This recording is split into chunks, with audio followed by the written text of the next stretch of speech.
stories which have such a universal meaning, and the symbolism in them can just really penetrate our hearts and minds. That is really the purpose of these Bible stories, is to give us a vision of hope. So there were, sometimes when you read a Bible story, things just jump right out at you. And I think that's one of the fun things about reading them, is to read it and go, what just jumps out? So 3 things jumped out. Here we are. 3 things jumped out for me. And one was that taking down the walls of Jericho seemed impossible. The second thing I'm going to talk about is the main character in the story is God. And the third thing I'm going to talk about is Joshua used an inspired strategy instead of force. So those are the 3 things we're going to talk about here today. First of all, taking down those walls seemed impossible. Joshua was Moses's right-hand manager and spokesperson on the 40-year journey from slavery in Egypt to victory in the Promised Land. And as Paula mentioned, Jericho was the city that guarded the entrance into this lush Canaan Valley, the entrance to what we call now the Promised Land, where they would settle in order to reach their final goal. But Jericho was the last obstacle. A lot of times that happens. You have a big thing you have to overcome, and you do it and you do it and you do it, and then one more obstacle comes up and you think, am I ever going to be able to do that? The walls were well known, because the city was on an incline. And like Paula said, there were 2 concentric walls that were very thick and very high, with a guarded walkway in between. And so a insurmountable wall is a very familiar symbol to all of us. Personally, it might be health or finances or relationships with family. It might be past abuse. It might be current addiction or limitations or disabilities, or just about anything. In our culture right now, the issue of systemic racism and classism seems impossible to overcome. And these divisions that have been so blatantly encouraged by our current political dynamics are so entrenched that we're all wondering if our country can ever heal and move more toward reconciliation. Not that it's ever been perfect, but we wonder, can any leadership lead us toward a more perfect union, toward a better international relations with our borders and our world and with each other? I think we often feel like lately, like Joshua, weary from a long journey, looking over to Jericho, the one thing that stands in the way of a new vision, and thinking, will we ever overcome these walls? That's the first thought there. The second thing that really struck me about this was, who is the main character in this story? Is it the people of Jericho who built this fortress wall? No. Is it the heroic tribes of Israel who escaped from slavery in Egypt 40 years ago and made it across the Red Sea with Pharaoh's army chasing them the whole way, who made it through the desert for 40 years, struggling, using Moses's leadership? Is it Joshua, after whom the whole book in the Bible is named, Moses' right-hand leader? Nope. The main character in the story is God. God, who saved Moses as a baby.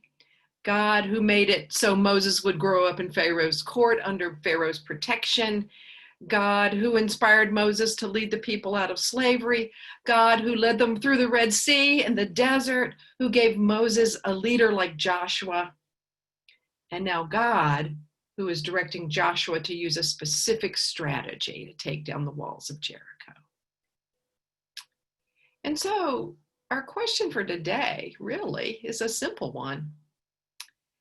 How do we make God the main character in our life? And what does that even look like? In the amazing, powerful, and transformative 12-step programs, we get some guidance on how do we make God the main character in our life. It goes something like this. There are 2 steps I'll talk about. One is to admit that we're just powerless over so many things. I know we certainly feel powerless over COVID right now, and that our lives and the life of our culture has become unmanageable. That is a first step in the 12-step program. And here's some examples. For example, if you have children looking at school for the fall and you're looking at how you're going to work full time and take care of them and teach them and keep them safe and looking at what the options are, I think most people can say, it just seems unmanageable.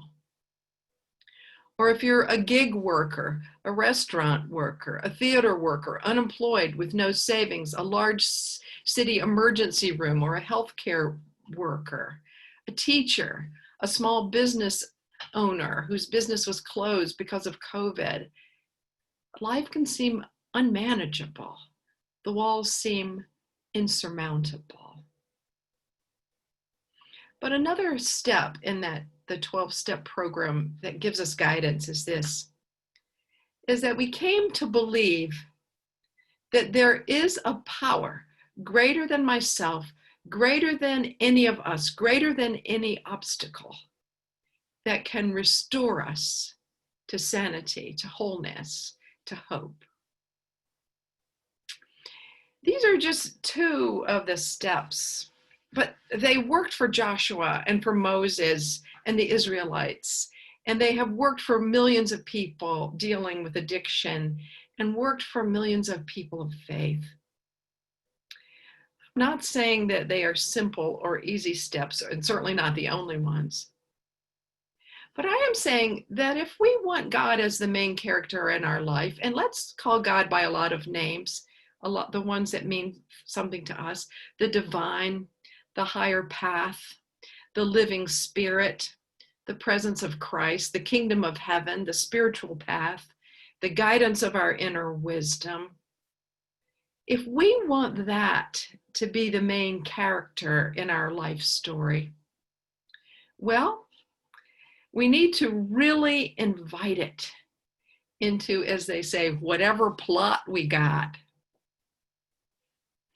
On last Tuesday, we had over a dozen people join together for our first book study of how to be an anti-racist. And we discussed the difference between just not being racist and being overtly racist. And overtly anti-racist, I beg your pardon. And one example from the book was the Constitution. Ibram Kendi wrote that Thomas Jefferson wrote the incredible words, "We hold these truths to be self-evident, that all men are created equal and endowed with certain inalienable rights." Now, these were not racist words. However, they were not anti-racist words. They did not say, and all races are created equal. And so because it was not anti-racist words, slavery remained a core part of the fabric of our nation and took 100 years to begin to undo slavery, and longer than that to give Black people and women the right to vote. And even to this day, the issues that are the fallout of not being overtly anti-racist are with us in power. Do you see the difference? At the book study, Joe Fallow was there, and he talked about a training that he took years ago when the leaders gave this question a priority. And here's the question. I love this. Does whatever you are doing or any policy that you are making go in the direction of a world that works for everyone? Does it go in a direction of a world that works for everyone? I thought to myself, this is a description of the kingdom of heaven. Is it going in a direction of a world that works for everyone? Thank you, Joe, for giving me a new theological language for talking about the kingdom of heaven. Is it going in a way that makes the world work for everyone? We make God the main character in our lives when we hold ourselves to the highest standards, when we but hold other people with infinite compassion, when we seek divine direction through prayer and silent listening and discernment with people who are seeking the same in every wall that confronts us. We make God the main character in our lives when we show up together for worship and pray and hear scriptures and hold one another and ask tough questions. We make God the main character in our lives when we face things that are really uncomfortable, asking for divine guidance, like our part in racism. We make God the main character in our lives when we, like the opening hymn says, when we bring our grief and our fears and our burdens and woes to God and to one another. So that second point about the walls of Jericho is that God is the main character in the story. And the question is, how is God the main character in your day today? The third point is that Joshua, through the guidance of God, looked outside of the box for tearing down those walls. He didn't tear them down by human force and violence, but by inspired strategy. And I loved Paula's interpretation of, he tore them down by listening, so that when we listen to each other, walls are torn down for each other. But here was the strategy that God gave to Joshua.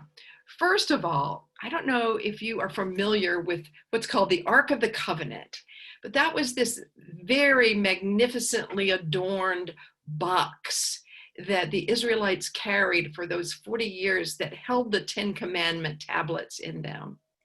And it was thought to be a symbol and a real representation of the presence of God. So they honored it and hallowed it and carried it in every situation that they were confronting any obstacle. So God said, take that Ark of the Covenant, and that's the most important thing, is for you to carry it around and around those walls.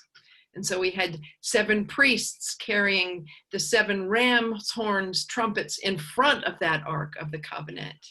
And then all of the soldiers marching around the city 7 days in a row, and the priests blowing their horns, their trumpets on the trumpets.